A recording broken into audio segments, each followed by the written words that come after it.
Hello viewers, আসসালামু আলাইকুম। আজকে রান্না করতে যাচ্ছি লাউ দিয়ে ডিম ভাজি। আর লাউ দিয়ে ডিম ভাজিটা হলে মাছ মাংস রেখে সবাই এই ভাজিটাই খেতে চাইবে। এত সুস্বাদু হয়, এত মজা হয়। আর অনেকেই জানতে চেয়েছেন কিভাবে লাউ দিয়ে ডিম ভাজি করতে হয়, তো সবার জন্যই আজকে থাকছে এই ভিডিওটা। তো অবশ্যই আমার পুরো ভিডিওটা দেখবেন এবং গঠনমূলক একটা কমেন্ট করে যাবেন।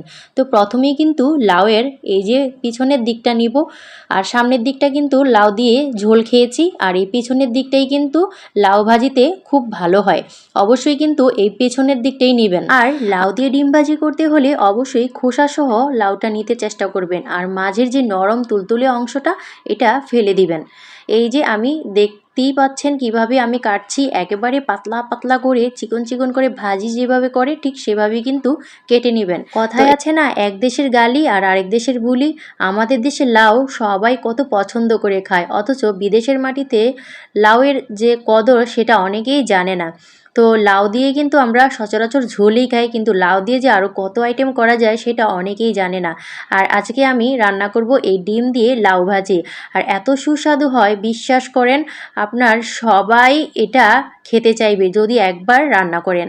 আর লাউ ভাজি করতে আমার যা যা লাগছে এখানে, আমি পেঁয়াজ নিয়েছি, আর শুকনো শুকনো মরিচটা কিন্তু অবশ্যই দিতে হবে। শুকনো মরিচটা মাঝখান দিয়ে কেটে দিবেন, দেখবেন যে একটা ফ্লেভার আসে, ওই ফ্লেভারেই আপনার প্লেটের ভাত শেষ হয়ে যাবে।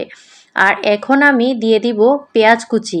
পেঁয়াজ কুচি দিয়ে আরও কিছুক্ষণ নাড়াচাড়া করব।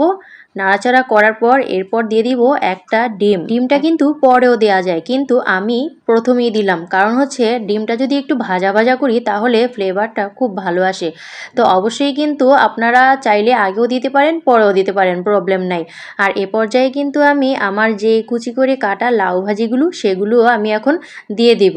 এই যে দিয়ে দিচ্ছি। আর আমি এখানে ধুয়ে কিছুটা ছাঁকনিতে রেখেছিলাম, তখন পানিটা কিন্তু ভালো মতো ঝরে গিয়েছে। আর এই যে নাড়াচাড়া করব অনেকক্ষণ, আর সাথে কিন্তু কিছু কাঁচামরিচ, যত ঝাল তত মজা। ঝাল কম খাওয়া মানুষরা এই কাঁচামরিচটা স্কিপ করতে পারেন। আর এখন আমি নেড়েচেড়ে অনেকক্ষণ রান্না করব, বেশিক্ষণ লাগে না, খুব অল্প সময়েই কিন্তু হয়ে যায়।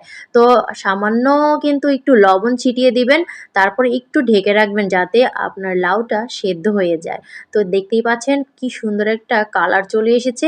তো এখন কিন্তু আমি এ পর্যায়ে দিয়ে দিব একটু ধনেপাতা কুচি। ধনেপাতা কুচি দিয়ে নামিয়ে নিব। আর এই যে আমার লাউ ভাজি হয়ে গিয়েছে, অনেক লোভনীয় হয়েছে, আর খেতে কিন্তু অসম্ভব মজার ছিল। বিশ্বাস করুন, আপনি যদি এটা রান্না করেন তাহলে মাছ মাংস ছেড়ে সবাই এই খাবারই খাবে, আর এটা খুবই প্রিয় হয়ে যাবে সবার।